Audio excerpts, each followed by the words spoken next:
The claim that human cloning tech during the early 20th century, as suggested by British Pathé's Baby Hospital, 1914 to 1918, footage, intersects with broader speculative narratives about Tartaria, the orphan train phenomenon, and post-Tartarian societal restructuring. While intriguing, this hypothesis warrants careful scrutiny and contextual analysis. The role of orphan trains in population resettlement. The orphan train movement in the 19th and early 20th centuries has been linked to large-scale child displacement, where children, primarily orphans or those forcibly removed from impoverished families, were sent to new homes across vast distances. The theory that these children were kidnapped or systematically relocated to rebuild populations after the fall of the Tartarian Empire raises questions about the scale and intent of such operations. Proponents argue that ruling factions use this system to shape society and create obedient citizenry, leveraging existing children rather than the resource-heavy process of cloning. 1 million cloned infants would require extensive infrastructure, such as 500,000 caregivers for their first 4 years, an investment both logistically complex and economically prohibitive for early 20th century Europe. Human cloning, technological and historical feasibility. The notion of human cloning existing before 1650 as a technology guarded by the divine authority faction of Tartaria introduces an esoteric dimension to the debate.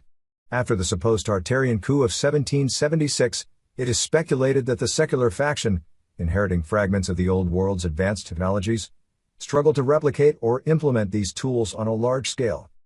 If cloning occurred in the late 19th and early 20th centuries, it was likely experimental and limited to elites. This aligns with claims about cloning celebrities or figures like Nikola Tesla, where speculative accounts suggest the existence of multiple Teslas as products of cloning. However, cloning as described requires significant advancements in molecular biology and embryology disciplines that were rudimentary until the mid-20th century. Dolly the sheep, cloned in 1996, remains the first scientifically verified mammalian clone. No verifiable evidence supports the existence of earlier large-scale human cloning. Analyzing British Pathé's Baby Hospital. The black and white footage from British Pathé's Baby Hospital adds to the mystery. Some argue its photographic inconsistencies, such as variations in visual clarity and style, indicate deliberate manipulation or staged scenes. The ambiguity surrounding these images fuels speculation rather than providing concrete evidence of cloning. Historians and photographers may offer alternative explanations for the differences in photographic style, such as variations in film types, camera settings, or lighting conditions. Without verifiable technical discrepancies, conclusions must rest on broader contextual evidence. Irish children and population redistribution. The displacement of Irish children to England and Commonwealth nations in the 19th and early 20th centuries highlights another avenue of societal engineering through forced migration. Estimates suggest that hundreds of thousands, if not millions, of children were involved.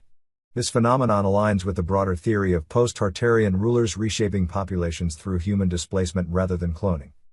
David Ewing Jr.'s investigation into this period sheds light on how ruling powers manipulated demographics to their advantage, exploiting vulnerable populations to sustain labor demands and maintain societal control.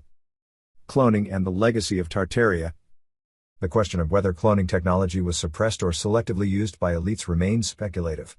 The alleged existence of cloning technology in ancient Tartaria and its potential revival in later centuries serves as a tantalizing framework for understanding societal changes.